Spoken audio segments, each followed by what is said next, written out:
இயேசு கிறிஸ்துவின் இனிய நாமத்தில் உங்களுக்கு என் வாழ்த்துக்களை தெரிவித்துக் கொள்கிறேன். ஒரு வார்த்தை சொன்னால் போதுமே சேனலின் 70வது செய்திக்கு உங்களை வரவேற்கிறேன். பிரியமானவர்களே, ஒவ்வொரு கிறிஸ்தவனும் கண்டிப்பாக தெரிந்து கொள்ள வேண்டிய மிக முக்கியமான ஆவிக்குரிய காரியங்களை இந்த யூடியூப் சேனலில் பார்த்து கொண்டிருக்கிறோம். அவற்றில் ஒன்றுதான் ஓய்வு நாளை பற்றிய காரியம். இந்த செய்தியின் மூலம் அதை பற்றி சுருக்கமாக பார்ப்போம். மேலும் இந்த செய்தியின் வாயிலாக ஓய்வு நாளை பற்றிய பின்வரும் கேள்விகளுக்கும் பதிலை காண்போம். முதலாவது, ஓய்வு நாள் எதற்காக கொண்டு வரப்பட்டது? அதாவது ஓய்வு நாளின் தேவைதான் என்ன? அடுத்து, ஓய்வு நாளின் ஆவிக்குரிய அர்த்தம் என்ன? அடுத்து, ஓய்வு நாள் என்று ஆசரிக்கப்பட வேண்டும்? அதாவது வாரத்தின் எந்த நாள் ஓய்வு நாள்? இந்த அனைத்து கேள்விகளுக்கும் பதிலை பெற நாம் இப்போது செய்திக்குள் நுழைவோம்.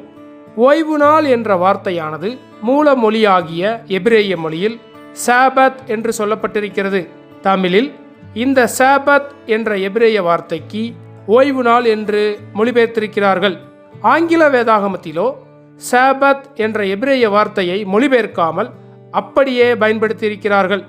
ஒருவேளை அதை ஆங்கிலத்தில் மொழிபெயர்த்தால் த டே ஆஃப் ரெஸ்ட் என்று சொல்லலாம். எனவே ஆங்கிலத்தில் ரெஸ்ட், ரிட்ரீட், சீஸ் என்ற வார்த்தைகளை சாபத் என்ற எபிரேய வார்த்தைக்கு பயன்படுத்தலாம். வேதத்தில் முதலாவது இந்த ஓய்வு நாளை ஆதியாகமம் 2ஆம் அதிகாரம் 2 மற்றும் 3ஆம் வசனங்களில் பார்க்கிறோம். அதாவது தேவனாகிய கர்த்தர் எல்லாவற்றையும் சிருஷ்டித்த பின்பு 7ஆம் நாள் ஓய்ந்திருந்தார் என்று பார்க்கிறோம். அது மாத்திரமல்ல, இந்த ஓய்வு நாளை தவறாமல் பரிசுத்தமாய் கடைபிடிக்க வேண்டும் என்று தம்முடைய 10 கட்டளைகளில் ஒரு கட்டளையாகவே தேவனாகிய கர்த்தர் சொல்லுவதை நாம் பார்க்கிறோம். யாத்திராகமம் 20:8, ஓய்வு நாளை பரிசுத்தமாய் ஆசரிக்க நினைப்பாயாக. தொடர்ந்து வசனங்களை வாசித்தால், யாரும் எவரும் எதுவும் எந்த வேலையும் செய்யக்கூடாது, அதாவது முழுமையான ஓய்வை கொண்டிருக்க வேண்டும் என்று நாம் பார்க்கிறோம். யாத்திராகமம் 16ஆம் அதிகாரத்தில் இஸ்ரேல் ஜனங்கள் ஓய்வு நாளை பரிசுத்தமாக கடைபிடிக்க அவர்களுக்கு வழங்கப்பட்ட அனுதின மன்னாவையும் ஓய்வு நாளுக்கும் சேர்த்து அதற்கு முந்தைய நாளிலே 2 பங்காக சேகரிக்க வேண்டும் என்று பார்க்கிறோம். ஒருவேளை யாராவது ஒருவர் ஓய்வு நாள் என்று மன்னாவை சேகரிக்க சென்றால் அவர்களுக்கு ஒன்றும் கிடைக்கவில்லை என்று பார்க்கிறோம். அது தேவன் ஓய்வு நாளை குறித்து எவ்வளவு முக்கியத்துவம் கொடுக்கிறார் என்பதை காட்டுகிறது. மேலும் ஓய்வு நாளை கடைபிடிப்பது என்பது தேவன் நமக்காக எல்லாவற்றையும் செய்துவிட்டார் என்ற உண்மையை உணர்ந்தறிந்து ஒப்புக்கொண்டு ஏற்றுக்கொள்வதாகும். ஒருவேளை யாராவது ஒருவர் ஓய்வு நாளை கடைபிடிக்கவில்லை என்றால் தேவன் மனிதனுக்காக செய்து முடித்த எல்லா காரியங்களையும் மறுப்பதற்கு சமமாகும். இது தேவனை நிந்திப்பதாகும். ஒருவர் அறிந்தோ அறியாமலோ நம்மை கொண்டு தேவனை திருப்திப்படுத்த முயன்றால் அது தேவனை நிந்திப்பதாக மாறிவிடும். எனவே தேவன் மனிதன் நிலைப்பாற வேண்டும், அதாவது ஓய்வெடுக்க வேண்டும் என்பதில் திட்டவட்டமாக இருக்கிறார். இந்த ஓய்வு நாளை மீறுதலை பற்றிய பின்வரும் ஒரு சம்பவத்தை நாம் வேதத்தில் என்னாகமம் 15ஆம் அதிகாரத்தில் பார்க்கிறோம். என்னாகமம் 15ஆம் அதிகாரம் 32ஆம் வசனம் முதல், இஸ்ரவேல் புத்திரர் வனாந்தரத்தில் இருக்கையில் ஓய்வு நாளில் விறகுகளை பொறுக்கிக் கொண்டிருந்த ஒரு மனிதனை கண்டுபிடித்தார்கள். விறகுகளை பொறுக்கின அந்த மனிதனை கண்டுபிடித்தவர்கள் அவனை மோசே, ஆரோன் என்பவர்களிடத்துக்கும் சபையார் அனைவரிடத்துக்கும் கொண்டு வந்தார்கள். அவனுக்கு செய்ய வேண்டியது என்னதென்று தீர்க்கமான உத்தரவு இல்லாதபடினால் அவனை காவலில் வைத்தார்கள். கர்த்தர் மோசேயை நோக்கி, அந்த மனிதன் நிச்சயமாய் கொலை செய்யப்பட வேண்டும், சபையார் எல்லாரும் அவனை பாளையத்திற்கு புறம்பே கல்லெறிய கடவர்கள் என்றார். அப்பொழுது சபையார் எல்லோரும் கர்த்தர் மோசேக்கு கட்டளையிட்டபடியே அவனை பாளையத்திற்கு புறம்பே கொண்டு போய் கல்லெறிந்தார்கள். அவன் செத்தான்.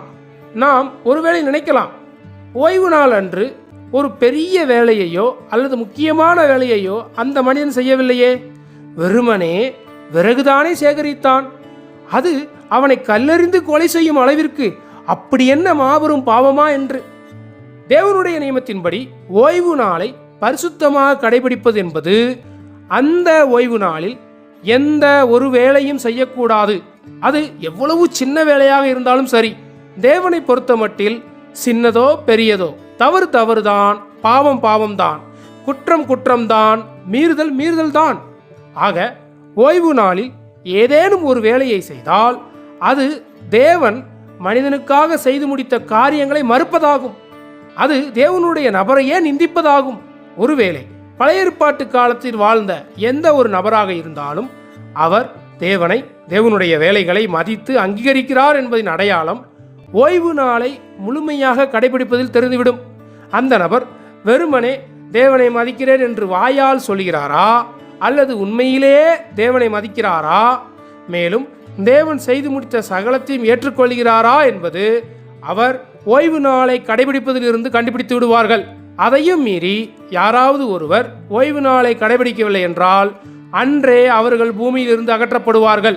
பழைய ஏற்பாட்டில் இலக்கு முடிவில் இருக்கிறது, ஆனால் புதிய ஏற்பாட்டில் இலக்கு ஆரம்பத்தில் இருக்கிறது.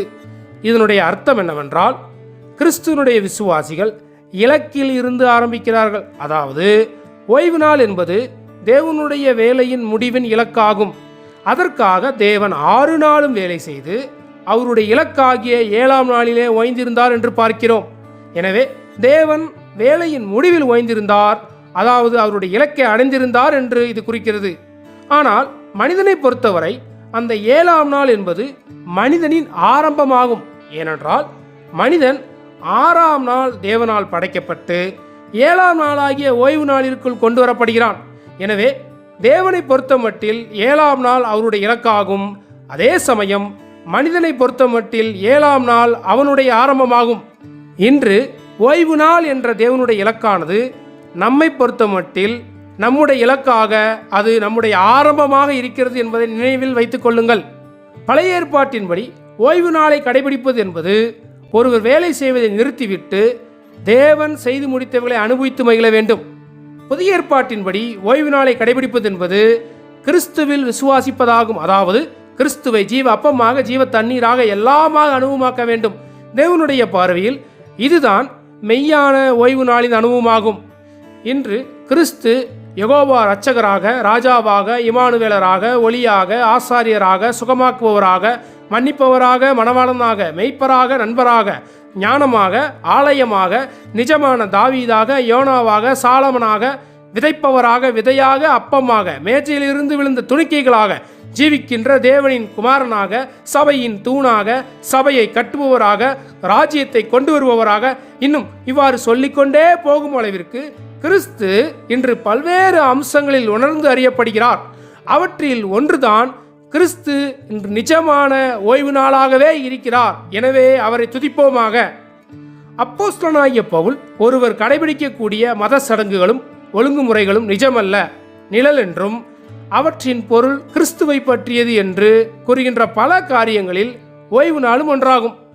வசனங்கள் சொல்கிறது, கொலைசெயர் 2:16, ஆகையால் போஜனத்தையும் பானத்தையும் குறித்தாவது, பண்டிகை நாளையும் மாத பிறப்பையும் ஓய்வு நாட்களையும் குறித்தாவது ஒருவனும் உங்களை குற்றப்படுத்தாதிருப்பானாக. அடுத்த வசனம், அவைகள் வருங்காரியத்திற்கு நிழலாயிருக்கிறது, அவைகளின் பொருள் கிறிஸ்துவை பற்றினது. வாரத்தின் முதல் நாள் கர்த்தருடைய உயிர்த்தெழுதலின் அடையாளமாகும். வாரத்தின் முதல் நாளில்தான் கர்த்தராகிய இயேசு மரித்தோரிலிருந்து உயிர்த்தெழுந்தார். எனவே வாரத்தின் முதல் நாளை கர்த்தருடைய நாள் என்று பார்க்கிறோம். மேலும் வசனம் சொல்கிறது, வெளிப்படுத்தின விசேஷம் 1:10, கர்த்தருடைய நாளில் ஆவிக்குள்ளானேன். அடுத்த வசனம் அப்போஸ்தலர் 20:7, வாரத்தின் முதல் நாளிலே அப்பம் விற்கும்படி சீஷர்கள் கூடி வந்திருக்கையில் பவுல் மறுநாளிலே புறப்பட வேண்டும் என்றிருந்து அவர்களுடனே சம்பாசித்து நடுராத்திரி மட்டும் பிரசங்கித்தான். புதிய ஏற்பாட்டு பரிசுத்தவான்கள் வாரத்தின் முதல் நாளிலே, அதாவது கர்த்தருடைய நாளிலே அப்பம் விற்கும்படி கூடி வந்து கர்த்தரை நினைவு கூர்ந்து கர்த்தருடைய காரியங்களை குறித்து ஐக்கியப்படுகிறார்கள் என்று பார்க்கிறோம். ஏனென்றால் கர்த்தர் உயிர்த்தெழுந்த போது பாவத்திலும் அக்கிரமங்களிலும் மரித்து கிடந்த நம்மையெல்லாம் உயிர்ப்பித்தார். எனவே அவர் உயிர்த்தெழுந்த வாரத்தின் முதல் நாளிலே கர்த்தரை நினைவு கூற, கர்த்தருக்கு நன்றி செலுத்த, ஆராதிக்க கூடி வந்தார்கள் என்று பார்க்கிறோம். எபேசியர் 2:5, அக்கிரமங்களில் மரித்தவர்களாயிருந்த நம்மை கிறிஸ்துடனே கூட உயிர்ப்பித்தார், கிருபையினாலே ரட்சிக்கப்பட்டீர்கள். 1 பேதுரு 1:4, அவர் இயேசு கிறிஸ்து மரித்தோரிலிருந்து எழுந்ததினாலே அழியாததும் மாசற்றதும் வாடாததுமாகிய சுதந்திரத்திற்கு ஏதுவாக ஜீவனுள்ள நம்பிக்கை உண்டாகும்படி தமது மிகுந்த இரக்கத்தின்படியே நம்மை மறுபடியும் ஜெனிப்பித்தார். பழைய ஏற்பாட்டின்படி ஓய்வு நாள் வாரத்தின் கடைசி நாளாகிய 7ஆம் நாள் என்பது தேவனாகிய கர்த்தரை சிருஷ்டிகராக அடையாளப்படுத்துகிறது. அதே சமயம் ஓய்வு நாள் வாரத்தின் முதல் நாள் என்பது தேவனாகிய கர்த்தர் மனிதனாக வந்து சிலுவை மரண பாடுகளை கடந்து சென்று 3ஆம் நாள் உயிர்த்தெழுந்து உயிர்ப்பிக்கிற ஆவியானவராக, முழுமையடைந்த ஆவியானவராக அடையாளப்படுத்துகிறது. இன்று பாரம்பரியத்தின்படி அல்லது பாரம்பரியத்தை கடைபிடிக்கக்கூடிய ஒரு கூட்ட மக்கள் வாரத்தின் 7ஆம் நாள் ஆகிய சனிக்கிழமையை ஓய்வு நாளாக அனுசரிக்கிறார்கள். கொலோசியர் 2ஆம் அதிகாரம் 16-17 வசனத்தின்படி ஓய்வு நாள் என்பது கிறிஸ்துவிற்கு நிழலாக இருக்கிறது என்று கூறுகிறது. எனவே கிறிஸ்து வருவதற்கு முன்பாக வாழ்ந்தவர்கள் வாரத்தின் 7ஆம் நாளாகிய சனிக்கிழமையை கிறிஸ்துவின் நிழலாக இருந்த நாளை ஓய்வு நாளாக கடைபிடித்தார்கள். அது நியாயப்பிரமாணத்தின்படி சரியானது. ஆனால் எப்பொழுது ஓய்வு நாளின் நிஜமாகிய கிறிஸ்து வெளிப்பட்டாரோ அந்த நாளே, அதாவது வாரத்தின் முதல் நாளாகிய ஞாயிற்றுக்கிழமையே நிஜமான ஓய்வு நாளாக இருக்கிறது. எனவே யாராவது ஒருவர் சனிக்கிழமையை ஓய்வு நாள் என்று கடைபிடித்தால் அது நிழலை கடைபிடிப்பதாகும். அதே சமயம் வாரத்தின் முதல் நாளாகிய ஞாயிற்றுக்கிழமையை ஓய்வு நாளாக கடைபிடித்தால் அது நிஜத்தை கடைபிடிப்பதாகும். இதற்கு ஒரு உதாரணத்தை சொல்ல விரும்புகிறேன். பல வருடங்களுக்கு முன்பு வெளிநாட்டிற்கு வேலை சென்ற உறவினர் இப்பொழுது எப்படி இருக்கிறார் என்று நாம் தெரிந்து கொள்ள அவருடைய போட்டோவை நமக்கு அனுப்புகிறார் என்று வைத்துக்கொள்வோம். நாமும் அந்த போட்டோவை பார்த்து சரி இப்பொழுது அவர் இப்படித்தான் இருக்கிறார் என்று மனதில் நினைத்து கொண்டு அந்த போட்டோவை நம்மிடமே வைத்துக்கொள்வோம். சிறிது மாதம் கழித்து அவர் வெளிநாட்டில் இருந்து திரும்பி சொந்த ஊருக்கு வருகிறார். ஒரு நாள் நம்மை பார்க்க வருகிறார் என்று வைத்துக்கொண்டால் இப்போது நம் வீட்டிலே அவருடைய போட்டோவும் இருக்கிறது, அந்த போட்டோவின் நிஜமாகி அந்த உறவினரும் இருக்கிறார். நாம் என்ன செய்வோம்? நாம் அவரை விட்டு போட்டோவை பார்த்து பேசுவோமா அல்லது அவரை பார்த்து பேசுவோமா? அவர் வருவதற்கு முன்பதாக அவர் போட்டோவை நாம் நிழலாக கொண்டிருந்தோம். அந்த போட்டோ யாரை குறிக்கிறது? அந்த உறவினரை தான் குறிக்கிறது. ஆனால் அது அவருடைய நிழல், அது நிஜமல்ல. இப்போது நம் வீட்டில் வந்திருப்பது யார்? அந்த போட்டோவில் இருக்கின்ற நிஜமாகிய உறவினர். போட்டோ முக்கியமா அல்லது நிஜமாகிய அந்த உறவினர் முக்கியமா? எனவே சற்று சிந்தித்து பாருங்கள். நிழலாகிய 7ஆம் நாள் ஆகிய சனிக்கிழமை ஓய்வு நாளா அல்லது நிஜமாகிய வாரத்தின் முதல் நாளாகிய ஞாயிற்றுக்கிழமை ஓய்வு நாளா? இதை புரியாதவர்கள் பாரம்பரியத்தின்படி, பழைய ஏற்பாட்டின்படி வாரத்தின் கடைசி நாளாகிய 7ஆம் நாளை ஓய்வு நாளாக பாவித்து ஒரு திரைமுடப்பட்ட, கண்கள் மறைக்கப்பட்ட வாழ்க்கையை வாழ்வது பரிதாபமாக இருக்கிறது. சரி, ஒருவேளை நாங்கள் பழைய ஏற்பாட்டின் பாரம்பரியத்தின்படி தான் ஓய்வு நாளை கடைபிடிப்போம் என்று சொல்வார்களேயானால், பழைய ஏற்பாட்டின்படி இன்னும் அநேக காரியங்கள் இருக்கிறது. அவர்கள் அதையும் முழுமையாக கடைபிடிக்க வேண்டுமல்லவா?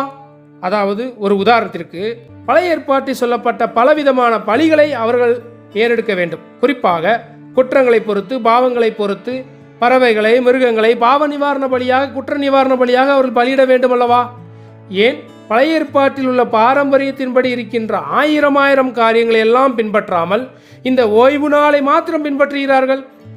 அவ்வாறு சனிக்கிழமை ஓய்வு நாளாக கடைபிடிக்கக்கூடிய மக்கள் மற்ற பலிகளுக்கு எல்லாம் கிறிஸ்துவே நிஜமாக இருக்கிறார், எனவே மற்ற காரியங்களை பின்பற்ற வேண்டிய தேவையில்லை என்றும், ஓய்வு நாளுக்கு மாத்திரம் கிறிஸ்துவின் நிழல் இருந்தால் போதும், நிஜமாகிய கிறிஸ்து தேவையில்லை என்று சொல்வது போல அல்லவா இது இருக்கிறது?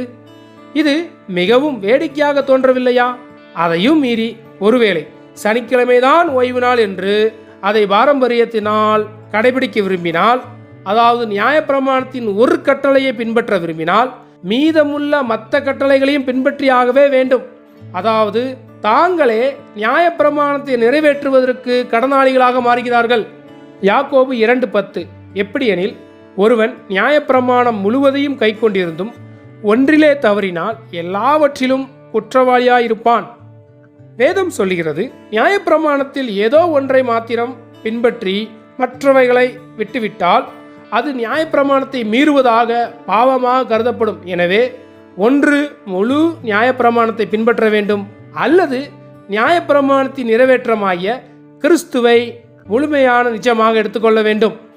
யூத மதமானது தேவனால் கொடுக்கப்பட்ட 2 அம்சங்களை கொண்ட, அதாவது ஒழுக்கத்தையும் மத சடங்கையும் உள்ளடக்கிய நியாயப்பிரமாணம் மற்றும் அதன் 3 தூண்களாகிய விருத்த சேதனம், ஓய்வு நாள், பரிசுத்த உணவு பழக்கமுறை ஆகியவற்றால் ஆனது.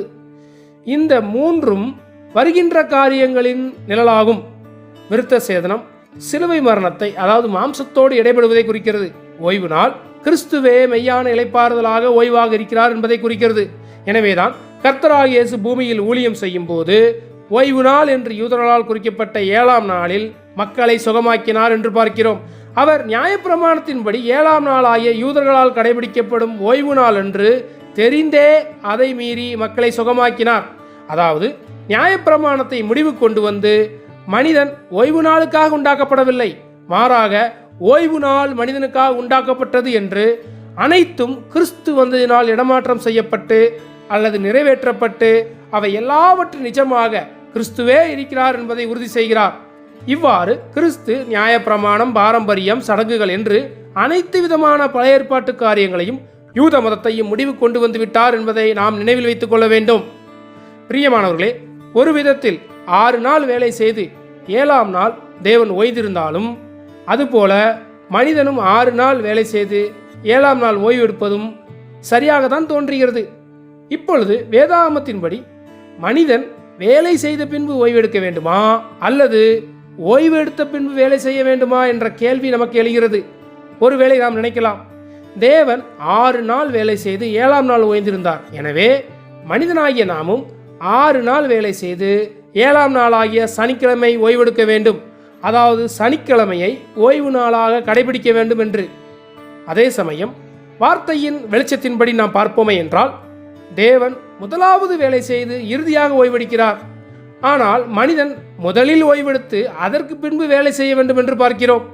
ஏனென்றால் தேவன் 6ஆம் நாள் அவருடைய வேலையின் முடிவாக மனிதனை படைத்து 7ஆம் நாளுக்குள் தேவன் சென்று ஓய்வெடுக்கும் போது மனிதனும் அவரோடு சேர்ந்து ஓய்வெடுக்கின்றான். இது மனிதன் படைக்கப்பட்டவுடன் ஓய்விற்குள் கடந்து செல்வதை தெளிவாக குறிக்கிறது. எனவே வேதாகமத்தின் கோட்பாட்டின்படி மனிதன் வேலை செய்வதற்கு முன்பு ஓய்வெடுக்க வேண்டும் என்று பார்க்கிறோம். புதிய ஏற்பாட்டின்படி ஒருவன் முதலாவது கிருபையை பெறுகிறான், பின்பு பெற்ற கிருபையின்படி வேலை செய்ய கடந்து செல்கிறான்.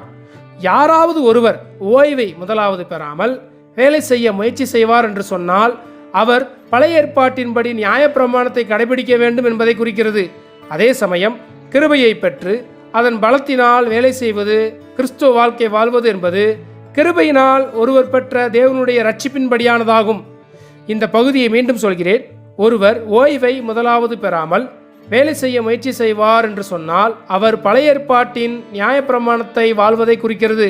அதே சமயம் கிருபையை பெற்று அதன் பலத்தினால் வேலை செய்வது, கிறிஸ்துவ வாழ்க்கை வாழ்வது என்பது கிருபையினால் ஒருவர் பெற்ற தேவனுடைய ரட்சிப்பின்படியானதாகும். சகோதர சகோதரிகளே, இந்த நுணுக்கத்தை, வித்தியாசத்தை நாம் தெளிவாக புரிந்து கொள்ள வேண்டும். இல்லை என்றால் நாம் நம்மையே வஞ்சிக்கிறவர்களாக மாறுவோம். எனவே புதிய ஏற்பாட்டின் கோட்பாட்டின்படி நாம் முதலாவது தேவனுடைய கிருபையை பெற அவருடைய சமூகத்தில் காத்திருப்போம். கிருபையை பெற்றவுடன் அந்த கிருபையின் அளவின்படி கிறிஸ்துவ வாழ்க்கையை, ஆவிக்குரிய சேவையை செய்ய நாம் கடந்து செல்ல வேண்டும். அதாவது மிக சுருக்கமாக சொன்னால், புதிய ஏற்பாட்டின்படி கிருபையின்படி வாரத்தின் முதல் நாள், அதாவது ஞாயிற்றுக்கிழமை நம்முடைய ஓய்வு நாளாக இருக்கிறது. மேலும் தேவனுடைய திட்டத்தில், அவருடைய ரட்சிப்பில் நியாயப்பிரமாணத்திற்கு இடமில்லை. கர்த்தராகிய இயேசு சிலுவையில் எவ்வாறு பாவத்தை ஒழித்து கட்டினாரோ அதுபோல நியாயப்பிரமாணத்தையும் ஒழித்து கட்டினார்.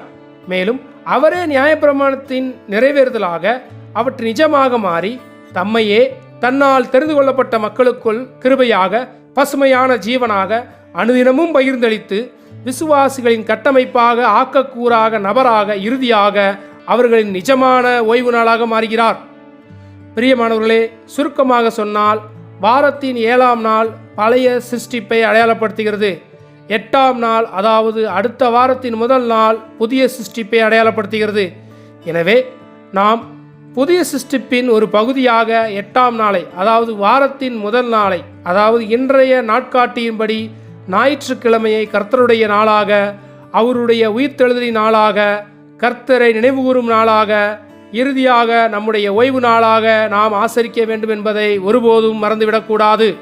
தேவன் தாமே நாம் ஒவ்வொரு நாளும் கிறிஸ்துவை நிஜமான ஓய்வு நாளாக அனுபவித்து அனுபவமாக்கி எல்லா யூத மத கோட்பாடுகளிலிருந்தும், தவறான போதனைகளிலிருந்தும், மேலோட்டமான வேத வியாக்கியானத்திலிருந்தும், பழைய ஏற்பாட்டு நியாயப்பிரமாணங்களிலிருந்தும் ஒரு தெளிவை, முழுமையான புரிந்து கொள்ளுதலை தந்து நாம் வாழ்கின்ற, நாம் வேலை செய்கின்ற, நாம் பழகுகின்ற, நாம் யாரையெல்லாம் தொடர்பு கொள்கின்றோமோ அவர்கள் எல்லாம் நம்மில் கிறிஸ்துவை பார்த்து மனம் திரும்பி கிறிஸ்துவை சொந்த இரட்சகராக ஏற்றுக்கொள்ள, கிறிஸ்துவை வாழ்கின்ற, கிறிஸ்துவை வெளியாக்குகின்ற, கிறிஸ்துவை கண்காட்சியாக்குகின்ற ஒரு சாட்சியுள்ள, ஒரு நேர்த்தியான, ஒரு முன்மாதிரியான வாழ்க்கையை வாழ இரக்கம் பாராட்டுவாராக.